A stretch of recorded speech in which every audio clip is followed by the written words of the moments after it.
Hello everybody, welcome to the developer sessions on the final day of EGX 2017. Hello to the people here, hello to the people watching on Twitch. Now, have you ever wondered what it would be like going to the supermarket and doing your shopping while also shooting a load of fruit?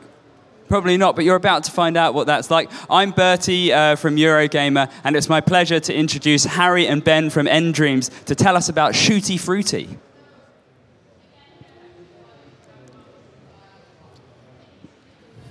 Hello, that's how I feel right now.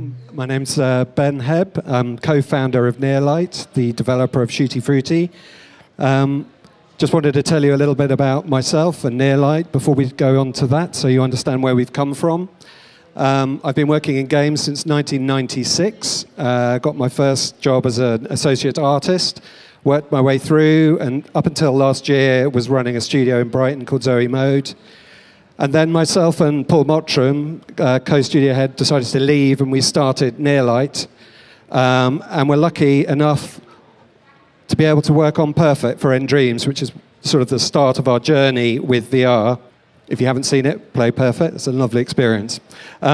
Which led us on to Shooty Fruity. Now, Shooty Fruity, like all great games, came about from a lunch in a pub with Tom Gillow, who was the VP of development, just after we'd finished Perfect. And nDreams had been prototyping lots of different ideas. And one of those had an element which contained a supermarket and fruit. So over lunch, we were just talking and getting excited about the general ideas. So Paul and I went off and we basically wrote a paper proposal for what would become Shooty Fruity, pitched that in January, and then in February, we went on, signed the game, and that's what we've been making. So what Harry and I are going to do today is, Harry's going to briefly do a demo, which is the demo you can play out on the floor now. And we'll just tell you a little bit about the game and things that we've learnt as we've been developing. And maybe if you're developing, you could bear in mind these things that as we go. So over to Harry.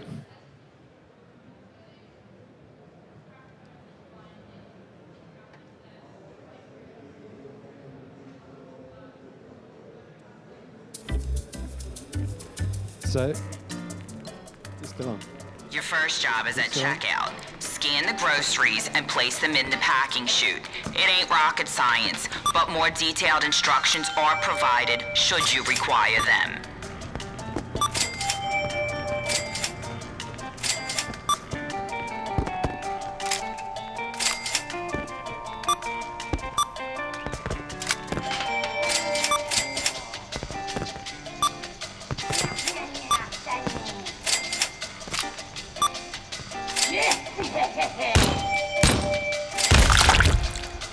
You got your first confirmed kill. That juice head won't bother you no more. Super Mega Mart are not responsible for any fruit-related injuries incurred while in the store. There are signs of fruit-related activity. Please join the board. Nice shot. You trying to impress someone?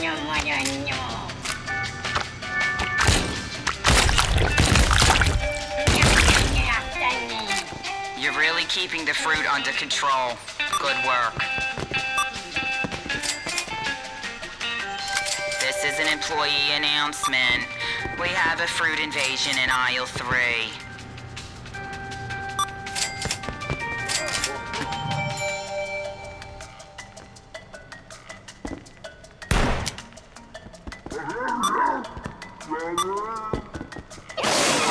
The fruit is coming. All employees are reminded to shoot on sight. Nice shot. You squashed it. They can still get you from far away.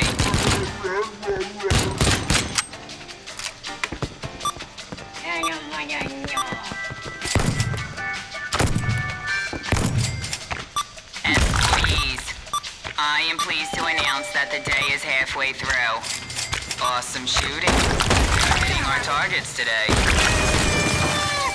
That's one less fruit for the salad. You were on fire. I mean, you were doing well. There are signs of fruit-related activity. Please be on guard. You got it. Nice shooting.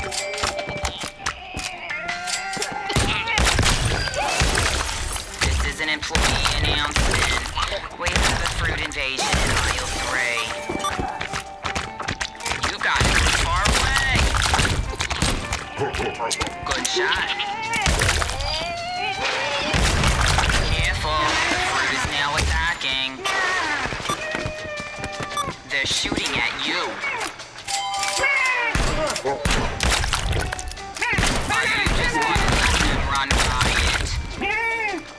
The fruit is coming. All employees are reminded to shoot on sight. It's damaging your workstation and you have lost an operational light. Good shot. This is an employee announcement. We have a fruit invasion in aisle 3.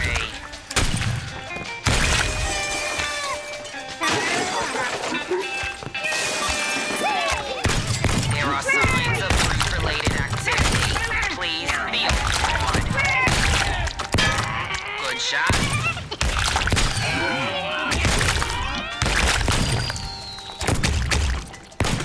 Shoot the fruit before they shoot you.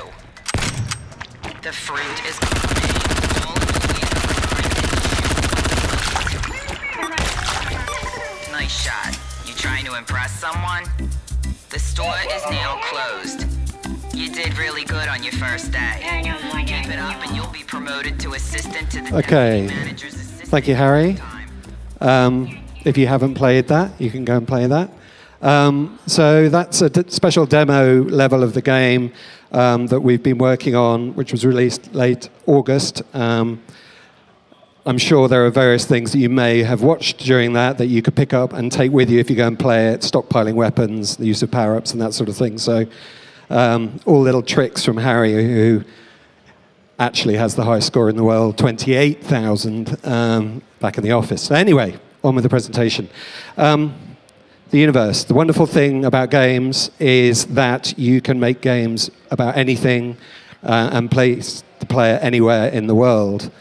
Now, the most important thing to remember is that the game is actually about you, and I don't mean you as the game developer, I mean it's for everyone. And it's critical that you think about those things when you're approaching the game, and I think it's one of the things that right through this cycle of development that we've been on now, and actually every game we've made before, is the thing you can't just make it for you. You have to be thinking about other things and other people. But in VR, that actually means some quite distinct things because you're actually placing a player in this new virtual world.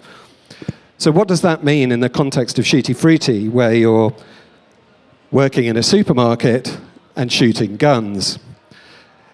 It's the combination of two very distinct sort of actions, and it's the balancing of those actions that we've been spending sort of months sort of honing really into that demo and into the final game that you'll be able to play later in the year. I have to say, I read something on Twitter yesterday, which was the best compliment ever, which was someone just said, it felt like I was working in the supermarket, which sounds kind of a bit banal and a bit simple, but actually that's exactly what we want people to think. The fact you could shoot fruit and, that's a byproduct, that's fun, but just being in a supermarket and believing that's what you've got to do with VR. So we have things to think about. Perception, sound, sight, touch. Touch is obviously difficult in VR, although with Perfect, I did read someone who had set up a sun lamp while being on a tropical beach, and they sat there for 6 hours, which I thought was slightly mad, but at least, it shows people thinking about their environment. But what we're really talking about is sound is one part of that, but sight, is the key thing. And by that, I mean the notion of expected and unexpected behaviors. For us, and what Shooty Fruity and so many VR games is about creating good feelings. And by good feelings, I mean making you feel like you're actually in that environment. So some of the things that we did, and this is just a still from the game, with the counter and the gun rail overhead. It's all quite simple here, but we went through, again, months of iteration on this, balancing the angle at which the products come down to you and then go thrown away. So there's a natural arc. There is the issue of the gun rails coming overhead, which was, again, how, in a supermarket, how are you going to deliver weapons to a player? So it was one of those things that we had to sort of come up with a different idea for, and that's where we ended up.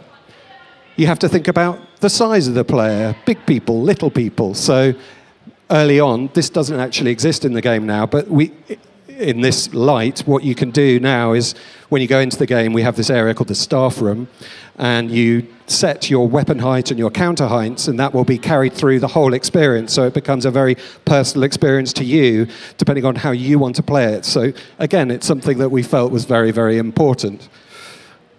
Left and right hands. Again, I don't know whether you could see that you could literally play it any which way, and when you play it, you end up switching all the time, trying things out. It's one of the wonders of VR and watching people play the game is that they always end up doing things that you hadn't planned them to do, but that's half the fun. The unexpected is always good, and you should sort of embrace that and welcome it, and really want people to do that in your games. And that's it from me. That's Harry. He's the baby of our office. And that's an office joke. So, Harry, I'm going to hand over to you. He'll tell you a bit more about the game. Hello. I'm Harry. I'm one of the designers for Shooty Fruity. I'm 19, and I've been in the games industry for just coming up to 4 months now, so pretty new. And this is my first talk as well, so fingers crossed I don't muck up or anything. I'm just going to be talking about really how I got involved from a new perspective of what I think is unique about developing in VR and what I've discovered along the way and all the kind of tasks that I've been given. So the first thing I'd like to talk about is how I got into this industry. So I left college with not the best results. I got E's in pretty much everything. So I knew the university route of going through there and then going into the industry like that was not for me. I wasn't disheartened by that. I still think that you can do just as much by not going to university as long as you're out there and being proactive about it and just trying to get as much information as you can. And that's what I did. So I spent about a year just working at a bar and a tourist attraction, but all the time looking at what companies are based in Brighton, who's offering places, who's not, and just trying to get word of mouth around, and that's the best you can do. So I applied for a couple of different places, and I finally met Ben and Paul, and they agreed to take me on, and I did a couple of days to begin with, and then they asked, do you want a full-time work here? And of course I said yes. And it's been great. So the thing with Nearlight is that I haven't just been given a single role to do, like just balancing for waves and all sorts. I've been doing level design, game design, everything from looking at the most minute things on a UI screen to whole wave for the entire game. So it's been great. But the things I've learned that I'm going to talk about is one of the main things is about attention to detail in VR. The difference between a VR and a normal game in terms of detail is in two stages, mainly with visual and art. So, for example, in a 2D game, you can have a backdrop which can be any resolution as long as it's visible from the distance you're playing.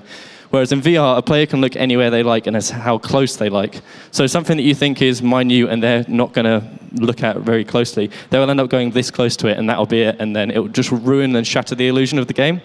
So the thing to look at is treat everything with the same detail and as importance, especially when you're looking at things that, something that's minute will turn into something big for a player.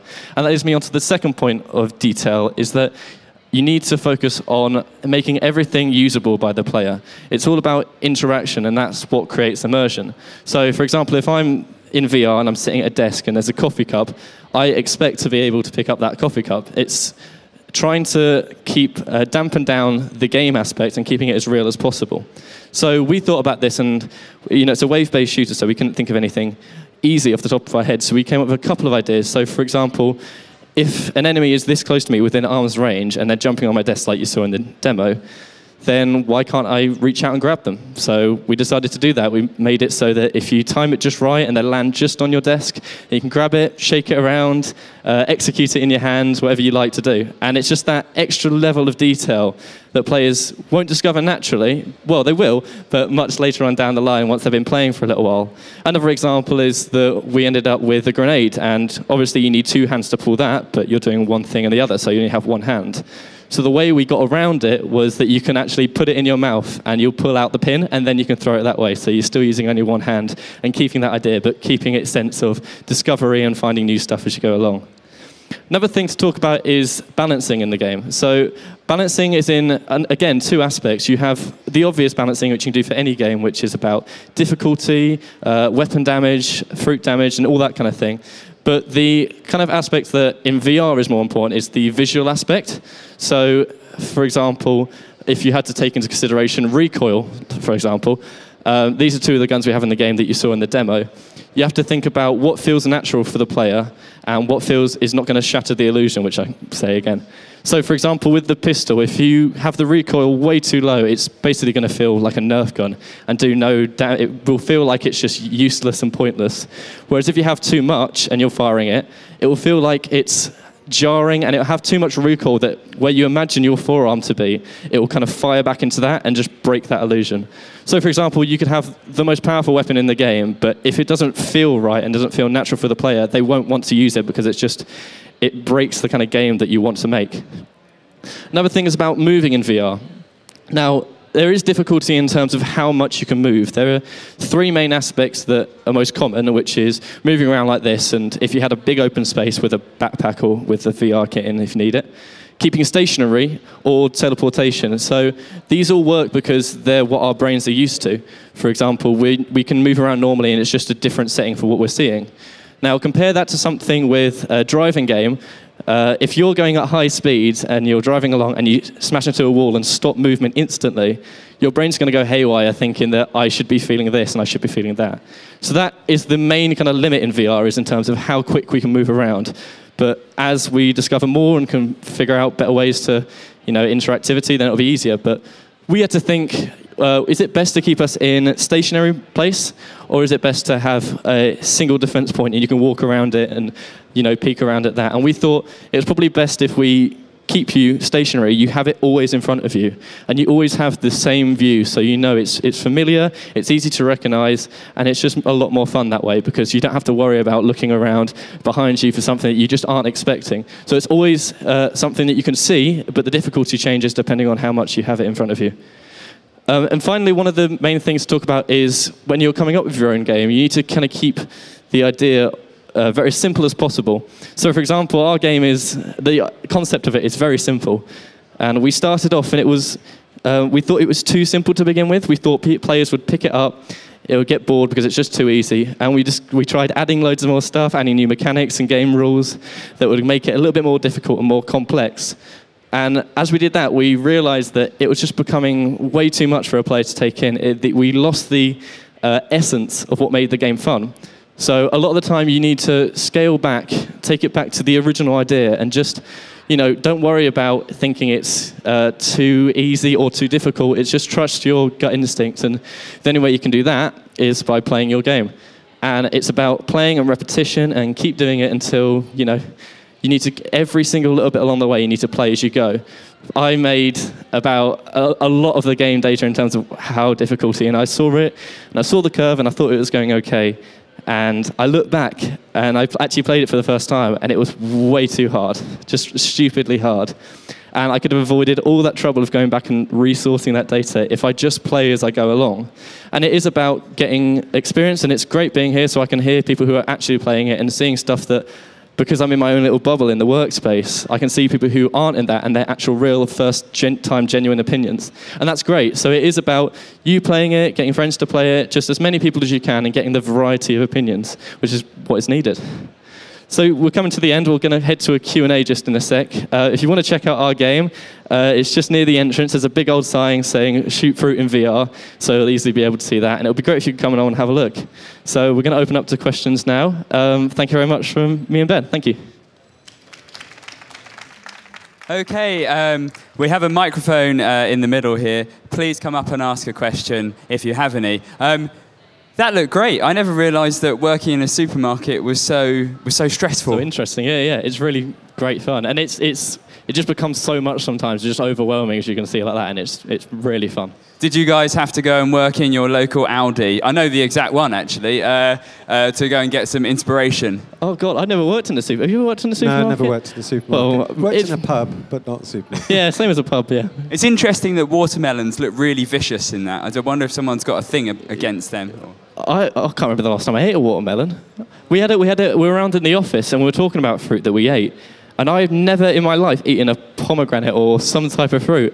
Then Paul just goes out and goes and gets it from like local Sainsbury's, and it's basically what fruit Harry hasn't eaten yet, and that's it. They just keep like feeding me more and more food. You're going to start trying to shoot them soon. Anyway, sorry, we got someone ready to ask a question here. Fire away.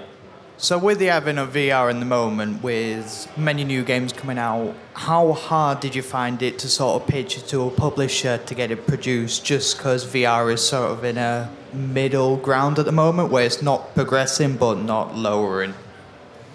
I think because our history, we'd made lots of games that were sort of non-traditional, i.e. we worked on a lot of the iToy games, a lot of Kinect games, a lot of Wii games. So they knew that we had an understanding of sort of non-traditional interaction, i.e. not with the mouse, not with the controller. So we had sort of a good understanding of that anyway. And then having had the opportunity to do Perfect, which wasn't a game, it's a pure experience, it was a way for us to get to know nDreams in a way, and it broke that ice. And then we built our relationship with them. We got to know, all the people there, and them us. And then, it comes down to, I think in many ways, the simplicity of the idea helped us sort of get it over the line, and the fact that everyone, when you just say the title, Shooty Fruity, you kind of go, what, is that about shooting fruit? And you go, yeah, the only oddity is maybe it's in a supermarket. The whole thing is kind of ridiculous. But it's been so simple that it's so immediate, and I think the reaction that we've seen people have to it has enabled us to do it. So I think, originality and uniqueness is important, and sort of I suppose what's unique about ours is the combination of the two actions, not necessarily the one or the other when they're separated. That's sort of been done and being done elsewhere, but the combination of those things is what is new. And so in terms of what you're doing to try and get a game signed, you have to, we've been lucky to be able to do it without a prototype, but prototyping ideas is really important, however simple they are, which generally comes down to simplifying a mechanic also. So my advice would be to sort of find those unique mechanics, and if you're in a position to prototype, then prototype. Maybe work with other people. And I think, one of the points Harry's just said, which is one of the key things, maybe what I was alluding to as well, is what's so important is getting it into other people's hands. What's been brilliant about working with nDreams is we collaborate on the whole thing anyway, but the feedback that we get from them, and now we're getting that with the big wide world, which is even better, but you need that feedback. Because it's such an experience based on feeling, and we can preempt certain things and we can propose certain things, but actually it's all about playing and doing and feeling, and then we then have to react to that and build that into our game. The game itself is a lot more than that demo that you saw there, and there's a much longer, wider experience that people are going to have when they get their hands on it. But it's all based on those core mechanics. So yeah, hope that helps. Yep, that was great. Thank you. Thanks very much for your question. The person, the lady, the supermarket announcer, she sounds like Janine from Ghostbusters. Was there inspiration there? Never even thought about that. It was that, and Monsters Inc. was a big kind of touchstone. When we were thinking about the sort of general art style and look and feel, there are various technical reasons you choose art styles, which VR, for anyone that knows it, and certainly one of the things we experienced when we were making Perfect was when you're pushing for sort of photoreality, photoreal, whatever, there are limitations on the platforms. So we knew one of the most important things with Shooty Fruity was we needed to have a lot of fruit on screen and a lot of splats on screen, and we wanted to be able to destroy as much as we possibly could. So to do that, we knew that for both technical and design reasons, I'm coming back to the point about VO, we had to, we picked stars, and Pixar, there are many others, but Pixar, is a beautiful sort of, was a touchstone for us in sort of the art direction, the simplicity, and Monsters, Inc. came up in that a lot, and that sort of sense of irreverent humour, and, it all played into this point of, as well, the absurdity of the fact of what you're doing. You're in this virtual supermarket, and we don't try and make an excuse for the fact that you're working in a supermarket on your own. There aren't any customers, but there are savage fruit trying to kill you. So we had to get over. There was a lot for us to get over while we were making it, and just injecting all this sort of irreverent humour and stupidity helped us do that. Who cleans up the supermarket afterwards? Because you made a right old mess. I wouldn't worry about their job. I mean, that would be the worst job. It depends how much splat you make. Yeah, would not want that. So you touched that there's a much longer game in there. How long is this game going to keep us? I mean, it's high score, but so we go back and play it again. But how much game is in there? There's quite a lot of replayability in terms of there's challenges for each mission, so it goes along. There's multiple different game level types, so it's not all just packing. There's a wide variety that you would associate with being in a supermarket and those kind of games. There's a lot more fruit coming on our way. And a lot more weapons that you can unlock, and as you get better and better, you get bigger and badder and better weapons, so it's a lot of replayability. I was going to say, what other guns can we look forward to? Because I was itching for a bazooka to come across there and you just to level the whole shop. So there are bigger, badder guns, whether they be firing rockets or various sort of explosive munitions. And I think there are also the power-ups which come into play. You saw one then, which was the explosive rounds. There are a number of power-ups which generally have an effect on what you can blow up and how big you can make those explosions, how powerful your armaments become. So yeah, there's a whole sort of level to it which will be coming through when you see the final game. It's going to mess up my shopping trips now because I'm going to want to smash stuff up in the store. So it's coming out later this year, and it's coming out on all three headsets or one? Yeah. So PSVR, Vive, and Rift. Yeah. And would we need to have touch controllers and hand controllers? Yes. All right, lovely. If we haven't got any more questions, which we don't, then that's everything. Do join us later on today. We've got Lego Marvel, then we've got a voiceover chat at 3, and that's people online. They'll be streamed. For people here, we'll also have a video game orchestral music performance at 4, which people online can't see. It's only for you special people here. But otherwise, thank you very much to Ben and Harry. Don't forget, you can play Shooty Fruity here on the show floor, so try and beat Harry's score. But please, let's give them a big round of applause. Thank you very much.